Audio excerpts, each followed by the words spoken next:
QSO Today, episode 212, Frank Brickle, AB2KT. This episode of QSO Today is sponsored by ICOM America, makers of the best rigs for HF, VHF, and UHF for every level of amateur radio operator, and by QRP Labs, my favorite kit company, and makers of the QCX HF transceiver kit for under $50 US. Please support the QSO Today podcast by supporting these fine sponsors. Welcome to the QSO Today podcast. I'm Eric Guth4Z1UG, your host. You may remember from episode 208 with Dr. Ulrich Rohde, N1UL, that the development of the SDR, or software-defined radio, started years before it became popular in the amateur radio world at RCA, or the Radio Corporation of America, close to Princeton University. My guest today, Frank Brickle, AB2KT, took a professional path to music composition at Princeton and combined his computer skills and technical knowledge from amateur radio to both compose classical music and opera and develop the software used first by the government and later by industry for software-defined radio. I know that you'll enjoy this fascinating QSO Today with AB2KT. AB2KT, this is Eric 4Z1UG. Are you there, Frank? Hey, Eric, how are you? I'm great, Frank. Thanks so much for joining me on the QSO Today podcast. Can we start at the beginning of your ham radio story? When and how did it start for you? I think I was 11 years old, and for some reason I managed to wander into a radio store in Pennsylvania somewhere. I think it was Scranton, Pennsylvania. I don't even remember exactly why, and the gear just looked cool. It just looked wonderful. And it was a bunch of Hallicrafters receivers and things like that. So I grabbed some of the information sheets and took them home, and they sat there for probably a year. And then I do as I usually do, which is go to the library and kind of buried my head in everything I could find out about it, and discovered that there was, to my surprise, that there was no age limit on being licensed as an amateur radio operator. So at age 12, and also I should point out my father at that time had an office in New York City at 30 Church Street, which was right around the corner from Radio Row. So I mentioned this to him, and I mean he was an engineer. He was very much in favor of my getting involved in this kind of thing. So he got one of the old Amico code practice LPs, and I started learning Morse and got the ARRL manual for the novice licensing, and so I was first licensed at age 12. And then in those days, the novice license was only good for a year, so I had to work pretty hard to get my code speed up to 13 words a minute and study for the technical part of the examination, and I was licensed as a general at age 13, which would have been 1964. Wow. So in 1963, you got your novice. That's right. Uh-huh. Oh, that's cool. That's right. And what was your first call sign then? It was WN2GRK, Golf Romeo Kilo.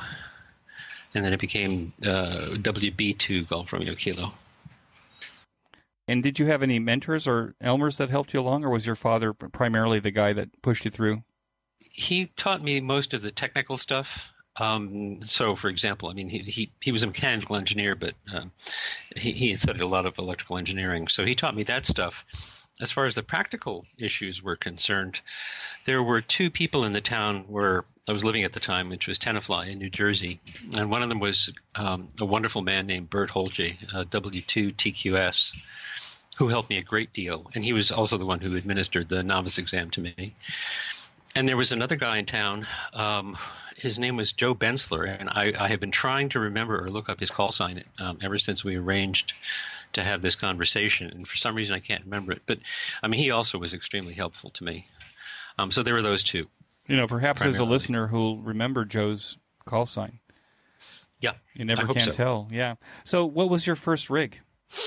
It was a DX40 Heathkit and a Hammerland HQ110A. And then when I got my general, I added the ICO, what was it, 7 something VFO. And one of the things very early on that I developed an appetite for was experimenting with antennas. So I just went through a whole mess of different sort of antennas, starting out originally when I was a novice just with the usual 40-meter dipole. and then various kinds of end-fed antennas. At some point, I built a homebrew L-match, which was an interesting thing to learn to use because I didn't have an SWR meter. So I had to figure out some way to figure out when it was at resonance. And that I felt like was my first major technical accomplishment, was figuring out how to do that. And what did you do? Did you use a light bulb or some kind of a... Did you make your own SWR meter? No, not at all. Basically, it was a combination of things. I figured out how to tune it close to resonance simply by maximizing the noise, combination of moving the tap around and just tweaking the cap. And then a field strength meter, a little field strength meter, to then just optimize from there. And it worked fine. It worked great. I wouldn't want to do it with any of the current rigs, but, with one of those old Heathkit tank circuits, it was fine. And what mode did you like to operate? I mean, obviously, as a novice, you were operating CW, but once you got your general, did you stay on CW? Absolutely, yeah. And that's true to this day. I mean, I absolutely love Morse. I love listening to it. I love using it. Even at that time, that sort of sparked an interest, a parallel interest in maritime radio history. So I find all of that and kind of the romance of CW just to be really intoxicating to this day. So David Sarnoff was one of your heroes growing up then. He was the young man that received the Titanic's distress message and went on to found RCA. Right. What I was thinking of was that, his what shall I call him? Sort of one of his major victims after he became an industrialist was Edwin Armstrong, of course. And there was a big tower. I live not far from the huge tower up on the Palisades in New Jersey that Armstrong had put up and was used for the first experiments in FM broadcasting. So I was taught to think of Sarnoff as being kind of a bad guy because of how badly he screwed Armstrong. So Armstrong might have been one of your heroes. For sure. Oh, there was one other person actually I should mention because I did get involved in races in that town that I was living in, and he was an engineer for AT&T. Again, I don't remember his call sign. His name is Willard Felch.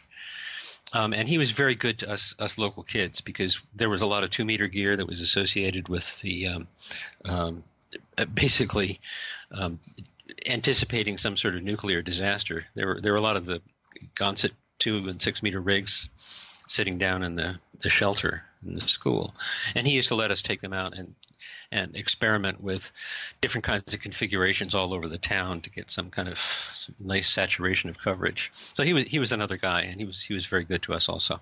Well, being licensed at 13, did you have a number of contemporaries then that were your age, that were your ham radio friends, maybe throughout high school? Yeah, for sure. That was at the really lowest point of the sunspot cycle. And what it meant, among other things, was that 15 meters was completely abandoned. There was nobody on it at all. And there was a crew of sort of adolescents and teenagers all over the place in northeastern New Jersey there who used to talk on 15-meter phone every night for a long time. It was, as I say, there was nobody else on the band at all. And surprisingly, the ground wave was pretty good. So I think we probably had about a 50-mile radius, reliable range of contact. So yeah, that I got to know a lot of the local hams, the kids at that time. And to this day, it's funny because that was, and this is more important than you might think, that's how I got acquainted with Gene Shepard, K2ORS, because everybody who was on 15-meter phone, all the kids would listen to Gene Shepard every night. And of course, he was a ham. And that also was an extremely important thing to me, was kind of get aware of the world from listening to Shepard. And I owe that directly to all of my ham friends. And did that create a love for the oral story then as well? Absolutely. He was a master, Gene. He was incredible that way. Absolutely incredible. I still go back and listen to a number of his old shows, and it's amazing how many of them I remember in detail from those days. And it's amazing that those shows are available now on the internet, as is everything else, is available on the internet. But it's nice to be able to find them and to play them even here. Did ham radio play a part in the choices that you made for your education and career? I thought it would. In the end, it turned out not doing that. At least not at the. No, actually, it really didn't have much to do with it at all.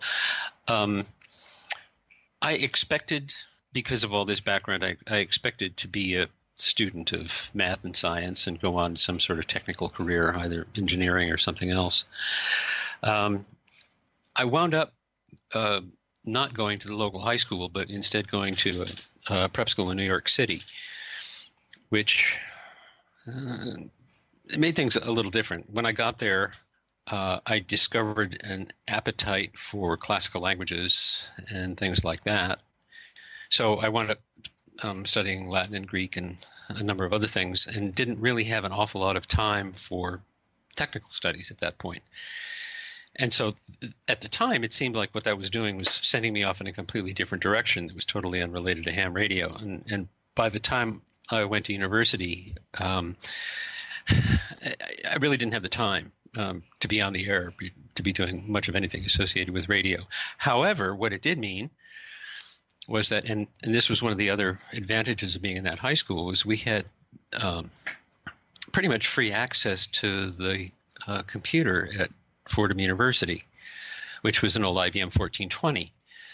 So I started learning to program at that point, and a lot of the technical stuff, or I should call it comfort with technical stuff that I had acquired from being licensed and being active in ham radio, rolled over pretty naturally into work with the computer. So I kind of had these two things going on in parallel. I mean, I was sort of a student of classical languages, and I figured, changing plans, I was probably going to wind up, at least for a lot of the time, I was going to wind up being a writer, and also programming the computer, simply because it came pretty easily to me, and there was nobody else going to do it for you. You had to do it yourself in those days. There were no canned applications. Were you punching cards? Oh, absolutely, yeah. Learning to do that was probably the most frustrating part of the whole thing. Well, you stuck with it. I gave it up because I just wanted a quick return on my investment, and I couldn't wait 2 hours for the paper to run. Yeah. To find out I had a syntax error on line 10. Yes. Well, I think it would have been different if we had to submit decks of cards to people behind a desk to run them. I mean, most of the time we had to operate the machine ourselves. So the turnaround on the disastrous mistakes was pretty quick. Oh, no. I had to submit my deck of cards to somebody behind the desk. Maybe that was the difference. I think so. I gave it up. I think so. I gave it up. Yep. It wasn't for me, but I'm glad it wasn't. It was for you, because obviously you went on to do some other things. So what happened after that? Well, I mean, there's another twist as far as my high school career is concerned, and that is that I had started playing the piano when I was 7, and I really wasn't considering. I mean, I was a pretty good player, but I wasn't considering doing it professionally or anything like that. And then, through a series of kind of accidents, it occurred to me that, again, this name might mean something to people or it might not. The New York State Arts Council used to send Juilliard students around all the high schools in New York City and have them play and just expose kids to something other than the usual run of popular music. So one day this piano trio came to my school, and among other things, what they played was a piece by a friend of theirs. And I remember this is probably 1966 or 67. They played a piece by a friend of theirs named Philip Glass, who was a fellow student.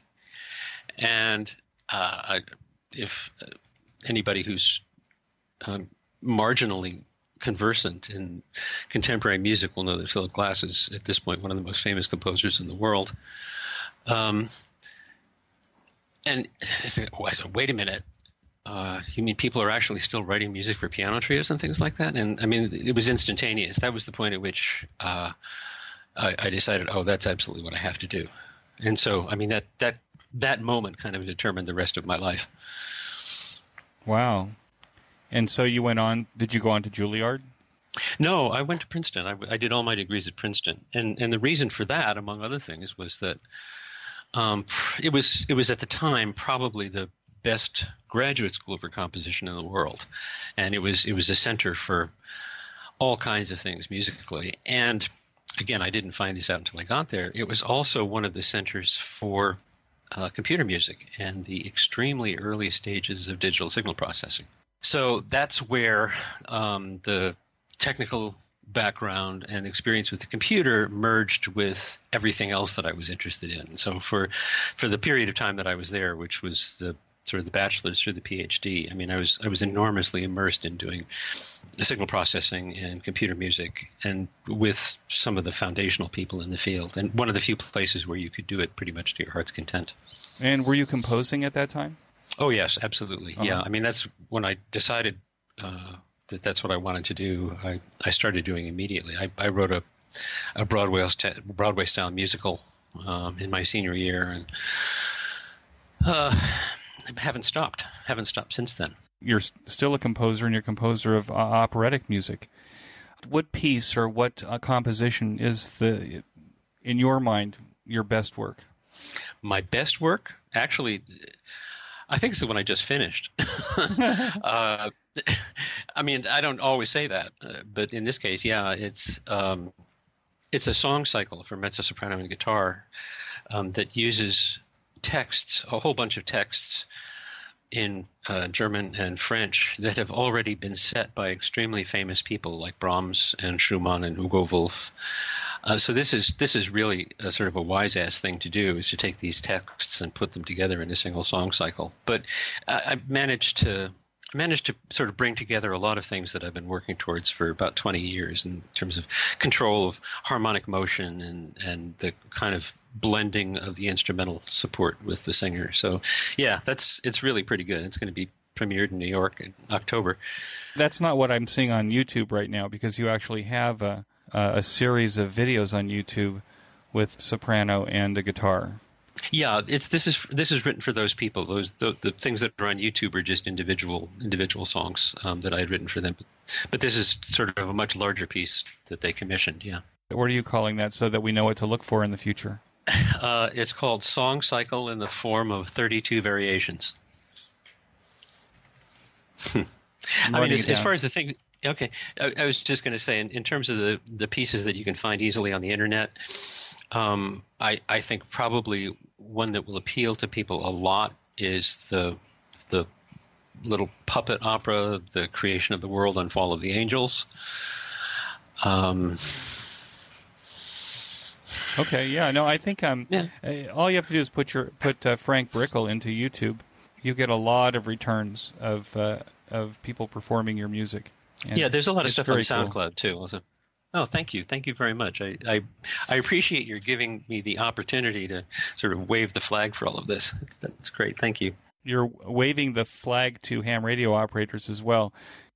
And now this message from ICOM America. Heard it, worked it, logged it. It is time to get the ICOM transceiver that is best suited for your lifestyle. ICOM offers a variety of high-performance and innovative transceivers that fit your ham radio budget. See how you can make the most out of contest season with one of these fine transceivers. The IC7851 has the competitive edge that you've been looking for, and the endorsement by Dr. Ulrich Rohde, N1UL, on episode 208 of the QSO Today podcast as being the best transceiver on the market today. Raise the bar and hear what others cannot with this flagship HF and 50 MHz transceiver. This is due to ICOM engineers focusing on the new local oscillator design that drastically reduces phase noise.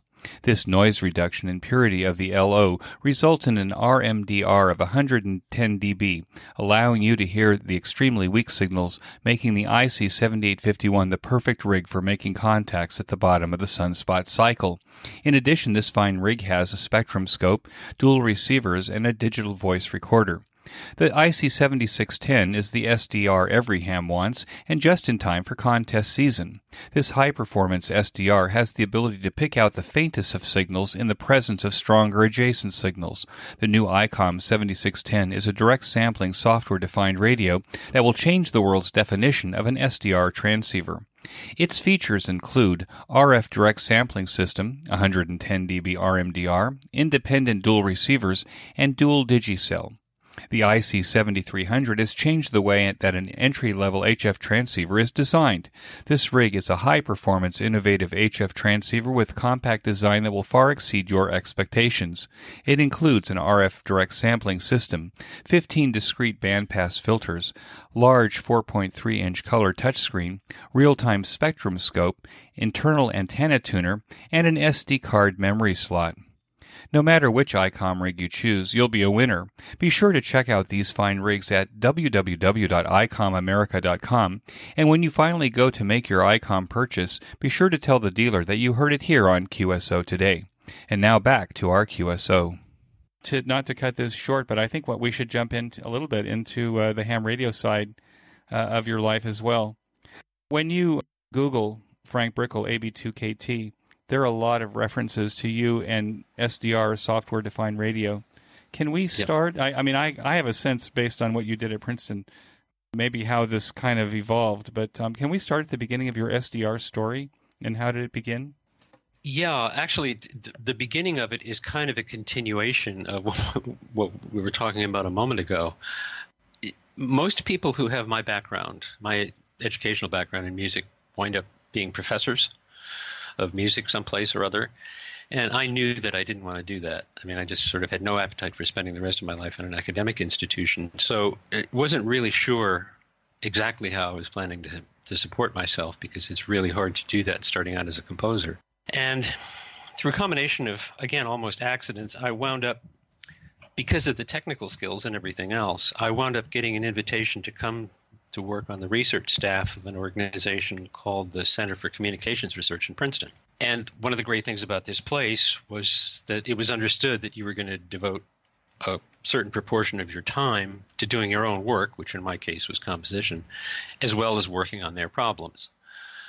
And nobody ever stipulated exactly what the proportion of time was. Basically, the way you were evaluated was in terms of the kinds of contributions you made over a span of about 5 years. And beyond that, there was no management at all. The specific task of this organization, the Center for Communications Research, was to do research and technology development and transfer on problems related to secure communications, which basically means codes and ciphers, but it also refers to things like siphony, which is encrypted speech, pretty much any of that stuff. And it involved a lot of signal processing, a lot of combinatorial mathematics, again, all stuff which was sort of right down my alley. So I was there for 17 years. I left in 2000, actually, just before 9/11.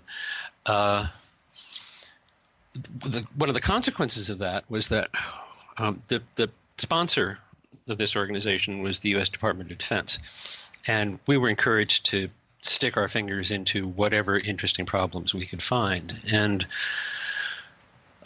one of the most interesting sorts of problems for me personally, towards the sort of the latter half of my time there, was a group of people who were actually doing the very first work in fieldable software radio for a lot of reasons. But my first exposure to it was in people who were developing systems for RF surveillance, so to be collecting broadband samples, extracting channels, doing real-time decryption. I got very seriously involved in all of those problems. And again, it was sort of like the early days of the computer. I mean, there was nothing. If you wanted to do that, the only thing you could possibly do was write the programs yourself. So that's what I did. And because I had this background in signal processing and quite a few other things, and not coincidentally with issues involving real-time programming, because those are very lively issues in real-time musical performance in computers, it was just a very natural fit. That's kind of what I wound up doing. I wound up actually writing code for software-defined radios, fieldable software-defined radios, as part of my work. And It was unfortunate because for the period of the last 5 years or so, it got more and more difficult for me to do both things, to do the technical work and do my own musical work, which wasn't helped by the fact that I was kind of in the doldrums musically. I mean, I knew I wanted to do something different, but I didn't know what it was. So anyway, the long and the short of it was that I decided that it was probably time to start thinking about getting out of there. And my wife she also was a professor, was getting ready to take a sabbatical. And so I figured, well, when she gets ready to do that, I'm going to leave and start devoting more time to musical composition exclusively. Well, again, of course, this whole story that I'm telling you just has one twist after another. At the point that I did leave there, that's when Gerald Youngblood first came out with the SDR 1000. And I mean, that vectored me off in a completely different direction, where suddenly there was a premium on developing some sort of standalone SDR transceiver application that could work with the SDR 2000. And it had some interesting constraints. Namely, it had to be able to work and transmit and receive in half duplex, because those were the only kind of sound cards that people had in those days. And it had to be minimal latency, which, again, is extremely difficult on sort of these little computers with sound cards.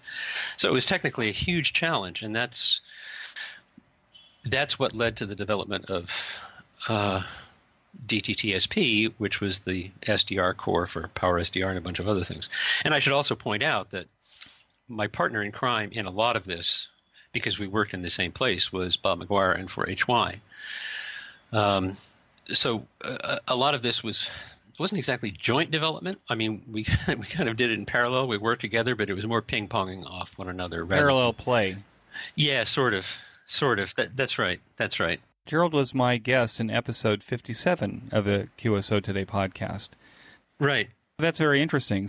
The SDR 1000 was, 2001, 2002 when he did his first paper? That's right. Right at the turn of the century, as it were.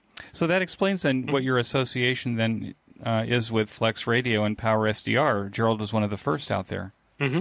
Yeah, he came up with this set of boards. And I think I got the third set of boards that he put out, which I have to admit I never really got working properly for reasons I haven't been able to nobody could figure out at the time. But it sort of didn't matter because my attention got diverted much more into working on the software. Did you and Bob then write the Power SDR software that Gerald ultimately used?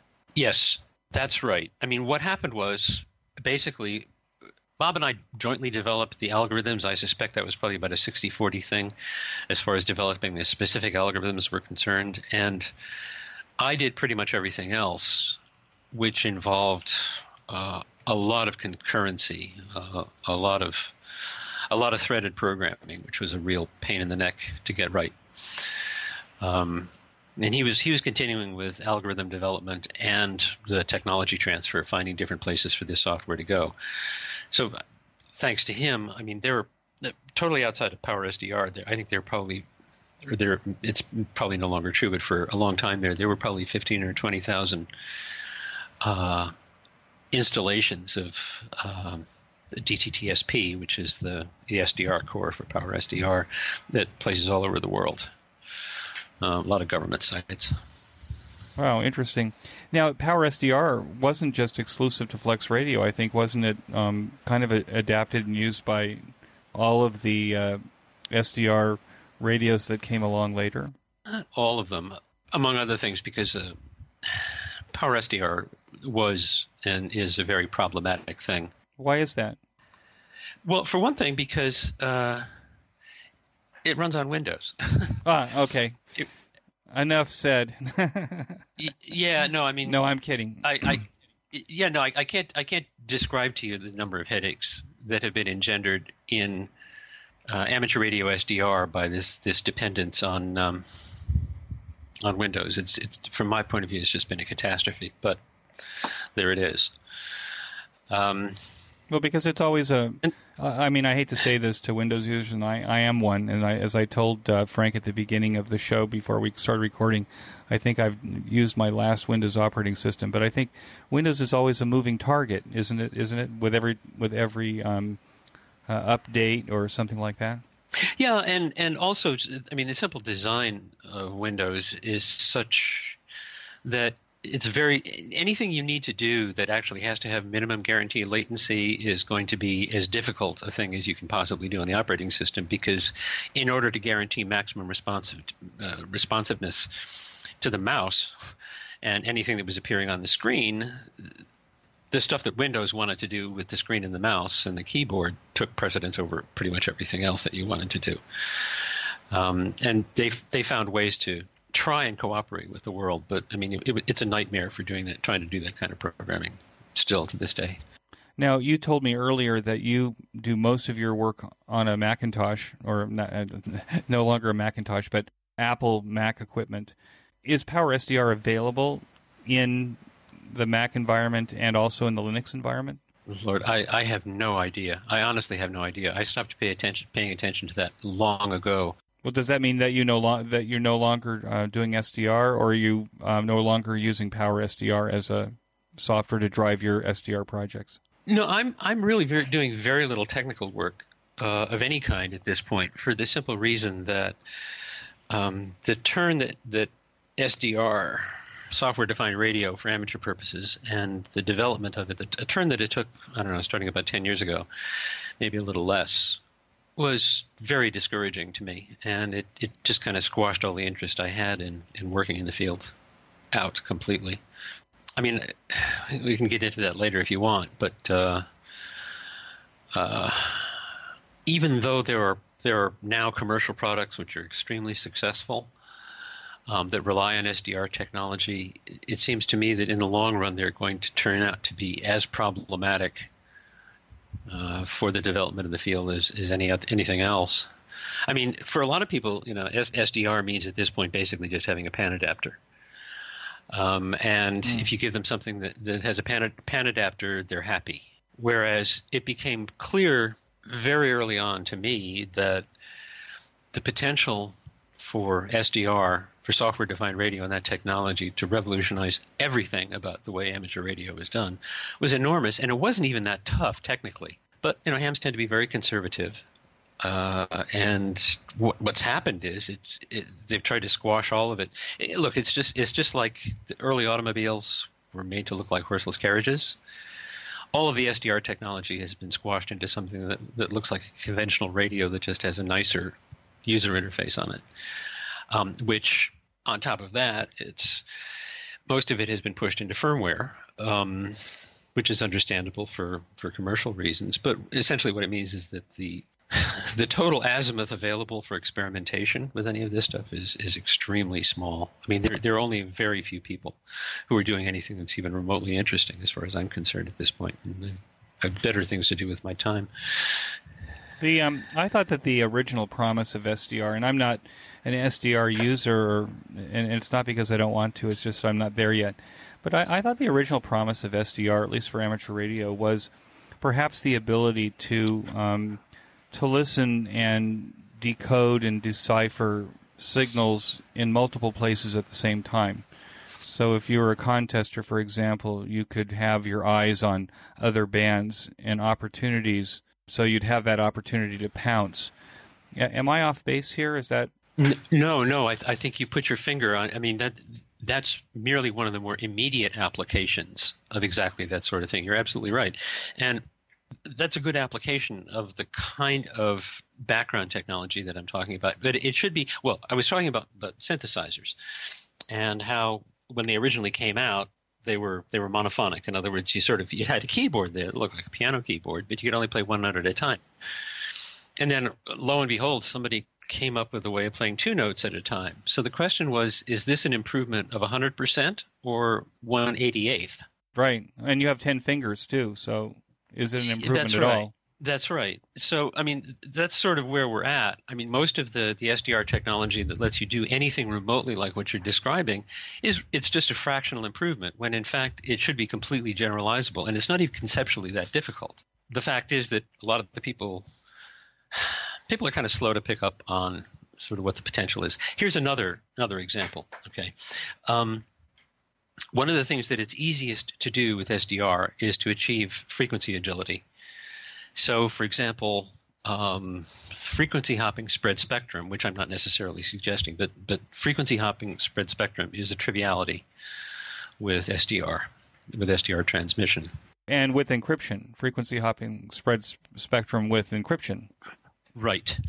But the central issue here is not so much the specific kinds of signals, but the fact that you gain easy frequency agility using SDR. Well, it's also true that with some limitations, you ought to be able to comparably achieve something like time agility, which is to say you ought to be able to some degree to look back in time for a signal, so that if you notice something, you're in the middle of a transmission on some channel that's going on, and you say, oh, this looks pretty good. You ought to be able to jump back in time earlier to when this thing started in order to get the entire transmission. Essentially, what you ought to be able to do in SDR is have agility in two dimensions, within limits, obviously. As far as I know, this is potentially a huge problem in user interface design, but from a technological point of view, in terms of actually achieving it, making it possible to do that, it's not a big deal. So nobody's doing this yet. Nope. Well, no, I take that back. I take that back. One of the things that I worked on when I was still working in the field was some new applications for the Agilent 3238S broadband surveillance device, RF surveillance device.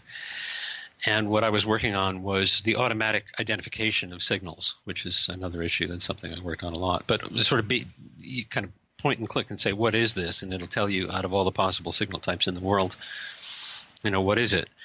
And one of the things that was necessary for that system, if you really wanted to use it, was to have this big silo that was storing old samples, so that if you found a channel that had something interesting on it, you can go back and say, oh, find the beginning of this and then offload it for me, record it somewhere. That's actually been an active application in the SIGINT world for a long time. And there's no reason that you can't do it in amateur radio. I mean, absolutely no reason at all. But you mention it to people, and they kind of scratch their heads and they say, "What?" Is that Agilent device? Is that a headless device, or does it look like Agilent test equipment with a lot of knobs, buttons, and display? No. It's a fairly big box. It's like the size of an old mini computer with some stuff hanging off it and a really high-grade screen and mouse. One system, one box. Mm-hmm. Yeah, cool. Yeah. For that, I worked on a system which would automatically pick out certain kinds of transmitted speech and flag that for an analyst to look at. For example, if you're intercepting cellular telephone signals from an enemy country.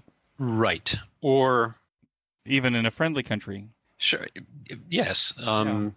And similarly, for example, if you're looking for tactical communications among a bunch of covert operators, and what you do is you essentially set up a schedule for scanning those frequencies, and if certain kinds of voices on certain kinds of FM channels show up because they're using cheap handy talkies, then something's going on.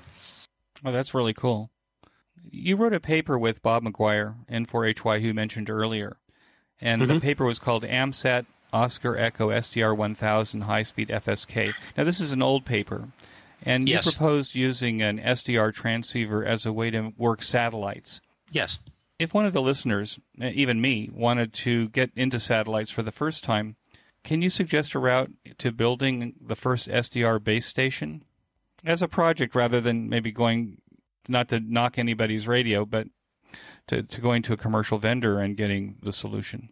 Okay, absolutely. Unfortunately, I'm forgetting the acronym. I think it's called the Open Research Institute. There's a project that's been put together by Bruce Perrins, K6BP, and Michelle Thompson, W5NYV, which is the goal of this project is to develop a ground station for general use with satellites of all kinds, and it includes, among other things, broadband, multi-channel, multimedia, up and down, and using the DVB standard for modulation. But it'll also do pretty much everything else, and they're actively working on this project.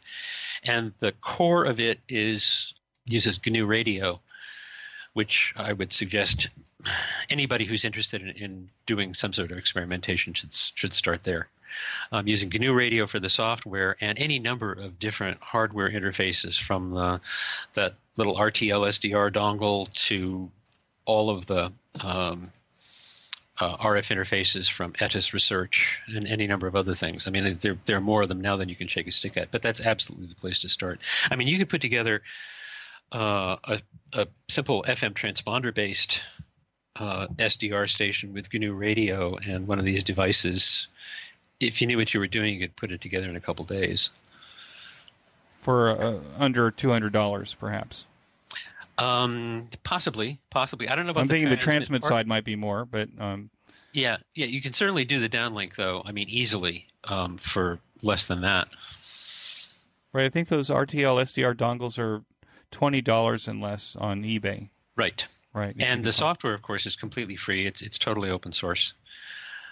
You do have to run it on pretty much have to run it on Linux, though. Of course. And what else is there?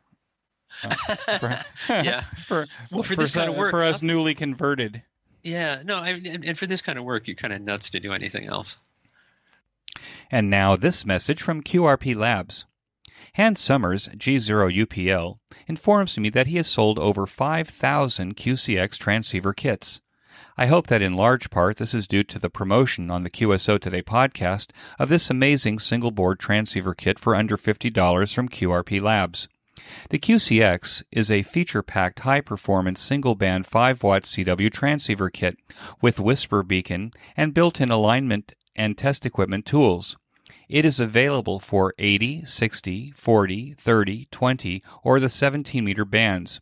It has a rotary encoder synthesized tuning, VFO A-B split, iambic keyer, CW decoder, and more. You can assemble this kit yourself with standard tools and a soldering iron. There are no surface mount components to solder, as the two SMD ICs are already factory pre-soldered on the board. Of course, Hans has a whole range of accessories to trick out this ride, using the language of hot rod cars. Since Hans has shipped over 5,000 QCXs, there is a rapidly growing community of builders and users who are fine-tuning the QCX in an open-source kind of way and sharing it with us on the Internet. So if you're ready to build your own rig, or want to save money, or just want that prepper rig for your bomb shelter, use the link on this week's show notes page to get to QRP Labs. Please use my link, as it tells Hans that you heard about it here on QSO Today. QRP Labs is my favorite kit company. It should be yours too. QRP Labs. And now, back to our QSO Today. You are associated, or at least I found an association for you, with the Odyssey Project and how it might be implemented in ham radio projects. I was thinking of FM or digital mobile radio. Could you talk a little bit about what the Odyssey Project is or was, and what applications to ham radio it might have? Well, to tell you the truth, I'm a little vague on the whole thing at this point, because this was the stage at which I was starting to exit the field in any big way. I think the more general aspect of it, and this relates directly to what I was saying before about things like time and frequency agility, is actually putting the software out there in the cloud somewhere.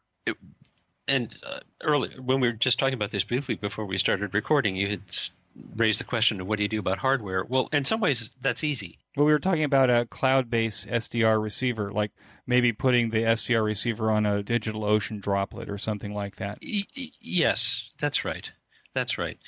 I'm going to raise a technical issue now, which is extremely important. In some ways, it's kind of the kernel of further SDR development, and that is that the basic design for any SDR device at this point should involve multi-rate processing, which means basically you grab just a big gulp of spectrum all at the same time, extremely broadband, and find a way to selectively extract or re-inject narrowband channels from within that wideband gulp.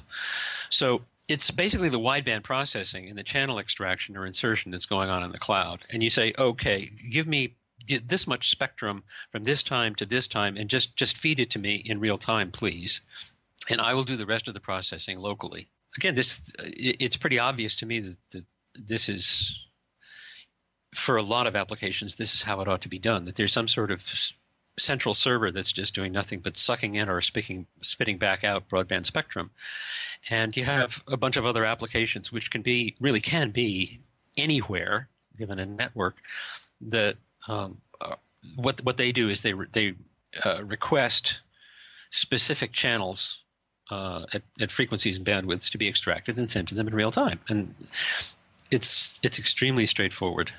What's interesting about that question is, for example, if you're putting it on like a DigitalOcean droplet, which is just a company that sells hosted server or hosted desktop service or whatever, also or Amazon AWS.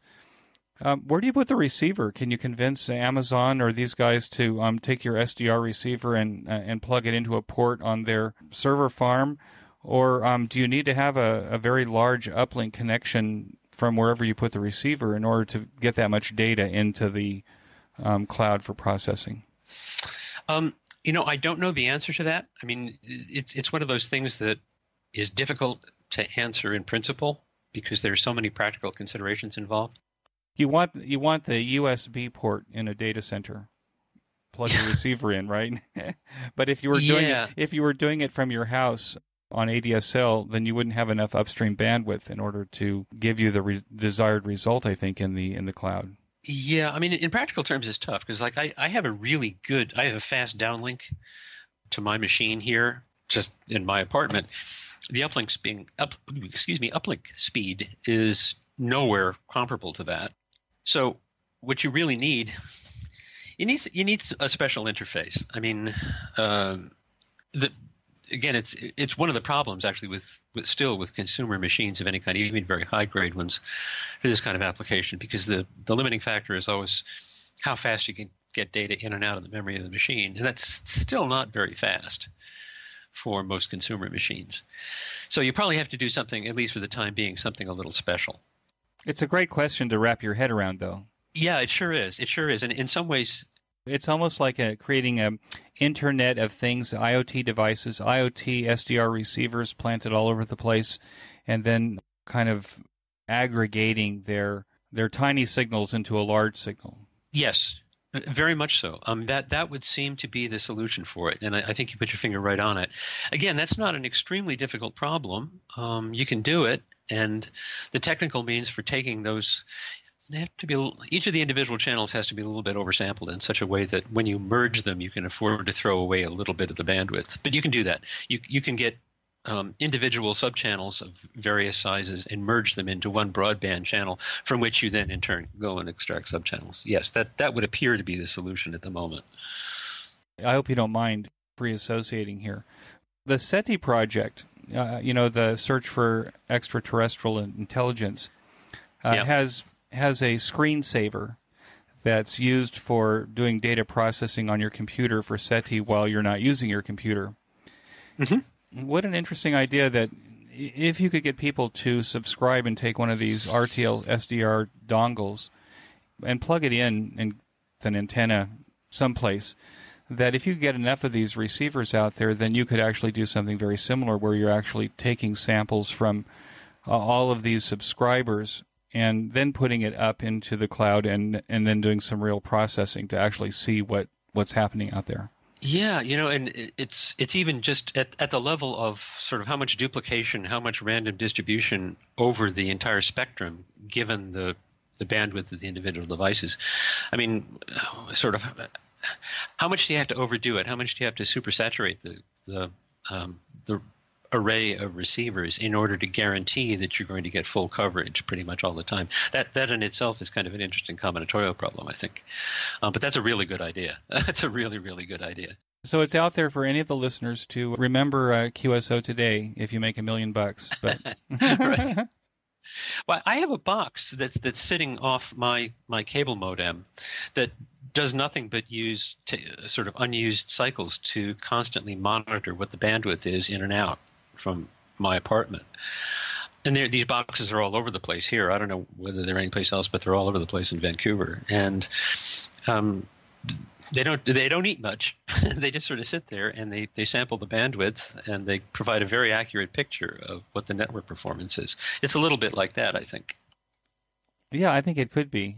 I asked you about this at the beginning because I told you that I think I'm on my last Windows operating system, which is Windows 7, that you're not on Windows and that you're using something else. Are you an advocate of any particular kind of development system or operating system, and why is that? Well, I have nothing. I think I mentioned I have one Linux laptop, which I really don't use for much of anything anymore. Everything else I have runs OS 10 or iOS or something like that, but that's 100% because I spend all of my time using music applications, whether it's sort of an engraving program like Sibelius or a digital audio workstation like Logic. So all of those programs, the best ones, the top end ones, and the ones that are best suited for my purposes, all run on Macs. So that's what I've got. That's what I use. There's really no more thoughtful decision involved in that. But of course, OS 10 is underneath it's Berkeley Unix. So if I need to do something like that, which doesn't happen very often anymore, but if I need to do something like that, it's just like opening the door and being home already. There's a picture on your GitHub site. Now, unfortunately, you don't have anything posted to your GitHub site, but there is a great picture of a monument or marker with Hebrew at the top and English writing on the bottom that talks about a Philco radio shop on Allenby Street. Can you explain what that is and why it's on your GitHub site? Yeah, I was in Tel Aviv. It'll be just about 3 years ago. And this is right near the Shuk HaCarmel. That's the Carmel Market, behind the resort hotels, yeah. That's right, yeah. I mean, it's just, it's a zoo all the time. The best hummus, though, in the city. Absolutely. And I don't know how people can survive on a diet of bowl after bowl of hummus every day, but, that's a different... But they're looking pretty good, don't you think? Absolutely. It's my favorite food. I think I tell people that's why I moved here. That's a pretty good reason, actually. But in any case, sort of right up at Allenby Street, there's this little monument, and I thought, oh my God! I mean, this was the SIGINT center of early Israel, right here. Just in this tiny shop. So all of my old friends, I think, in that world, I thought were entitled to see sort of what the monument was of and for all of that activity. Sort of right there, out in the open, with no other particular drama associated with it, and that was the hot spot. I mean, that was in some ways aside from the human intelligence, that was the signals intelligence center for early Israel, and for who knows for how long. So I thought it was notable for that reason. Yeah, Israel history has a lot of interesting radio background.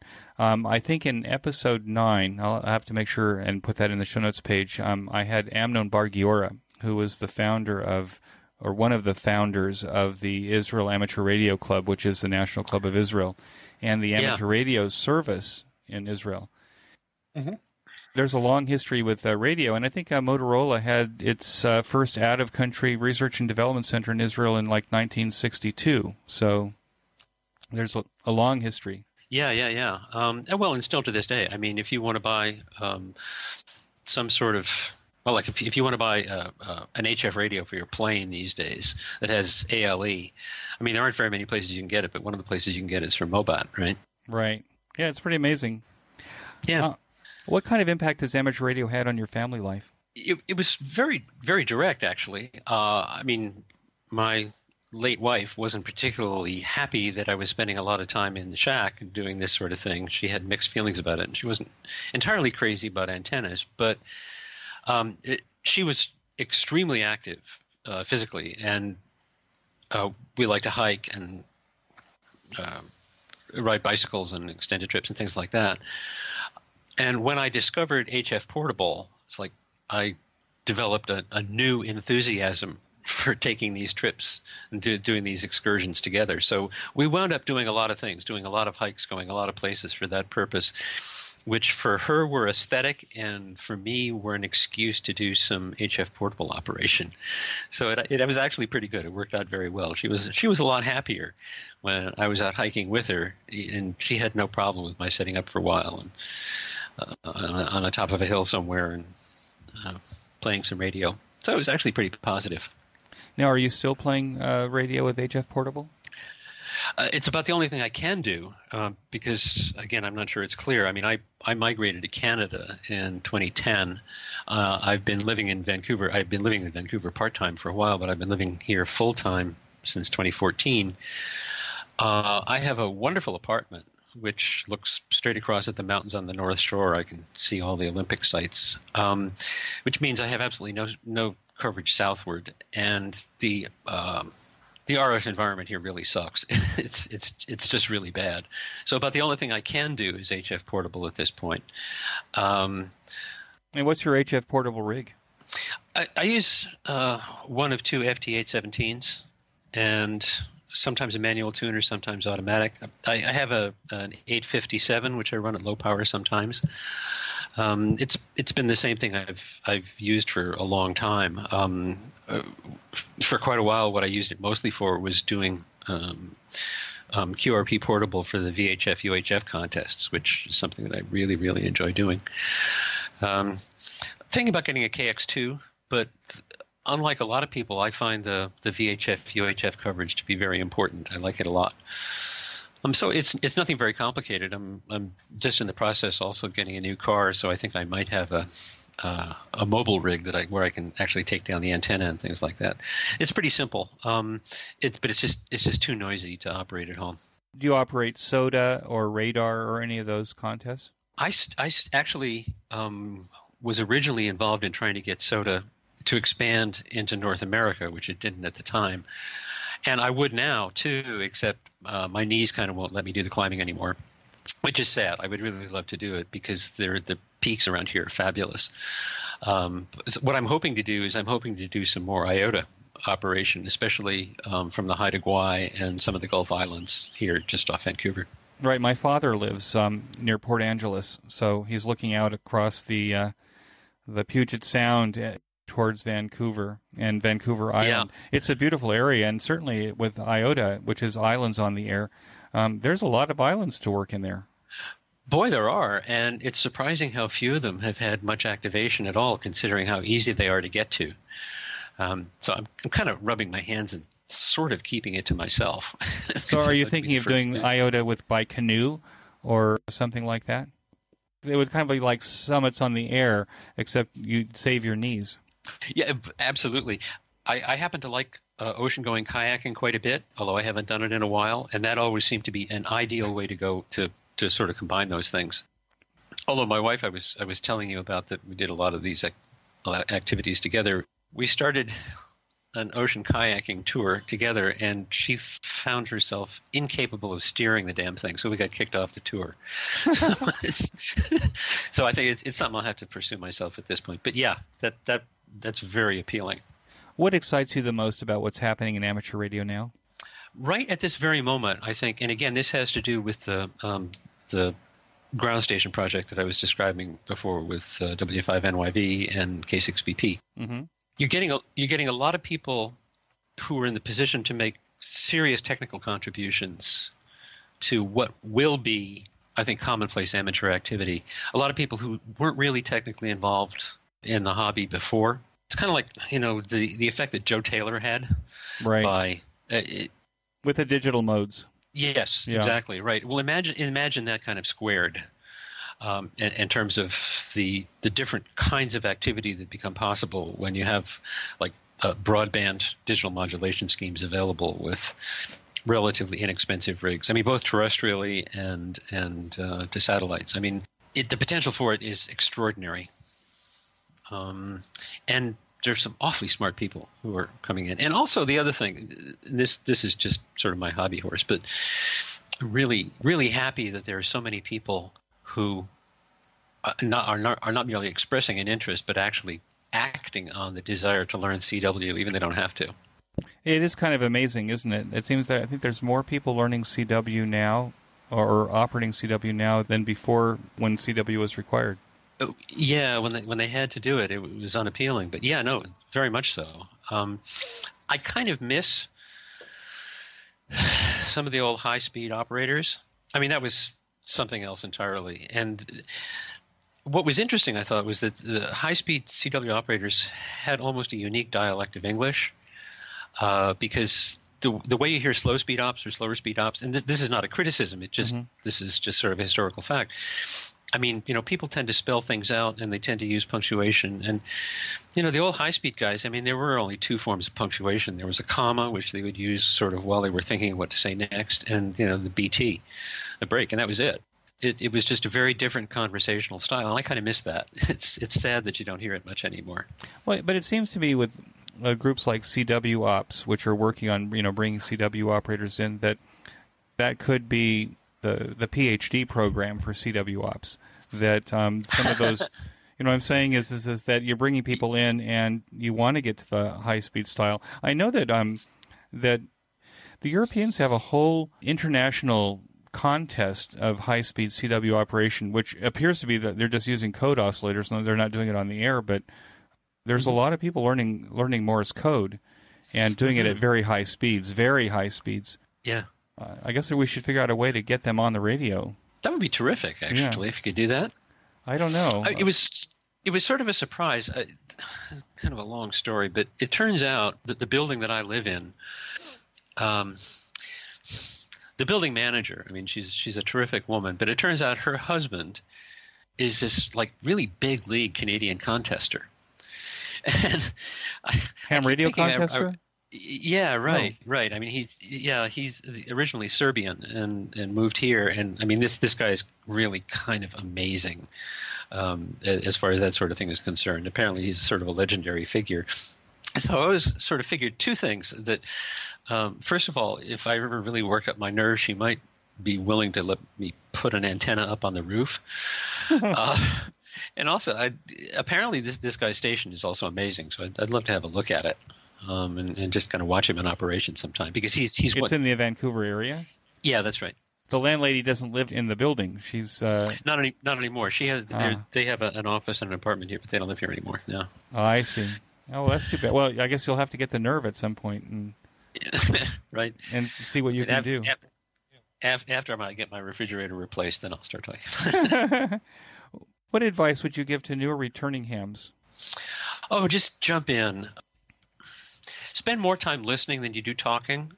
Spend a lot of time just listening to what's going on in the HF bands, and devote a weekend just to sit there and listening to what happens during contests, and how that all works. And do field day, and just do a lot of different things, and don't get stuck on repeaters or think that that's representative of anything other than a tiny, tiny fragment of the activity. But just listen. Copy people doing PSK on 30 meters. I mean, just do all of this stuff and see what the activity actually is. And from that, decide where you want to position yourself. It's such an easy thing to do. Especially with an SDR receiver. Yep. For example. That's right. Yeah. For example. Yep. Frank, you've been a wonderful guest. I really appreciate your coming on the QSO Today podcast. Oh, Eric, it's been great. With that, I'll wish you 73. Very good. And happy holidays. Thank you. That concludes this episode of QSO Today. I hope that you enjoyed this QSO with Frank. Please be sure to check the show notes that include links and information about the topics that we discussed. Go to www.qsotoday and put in AB2KT in the search box at the top of the page. My thanks to both ICOM America and QRP Labs for their support of the QSO Today podcast. Please show your support of these fine sponsors by clicking on their links in the show notes pages, or when you make your purchases, that you say that you heard it here on QSO Today. You may notice that some of the episodes are transcribed into written text. If you'd like to sponsor this or any of the other episodes into written text, please contact me. Support the QSO Today podcast by first joining the QSO Today email list by pressing the subscribe buttons on the show notes pages. I will not spam you or share your email address with anyone. Become a listener sponsor monthly or annually by clicking on the sponsor buttons on the show notes page. I am grateful for any way that you show appreciation and support. It makes a big difference. QSO Today is now available on iHeartRadio, Spotify, Libsyn, and TuneIn, as well as the iTunes Store. If you own an Amazon Echo, you can say, "Alexa, play the QSO Today podcast from TuneIn." I still use Stitcher to listen to podcasts on my smartphone. The links to all of these services are on the show notes pages on the right side. Until next time, this is Eric for Z1UG 73. The QSO Today podcast is a product of KEG Media Inc., who is solely responsible for its content.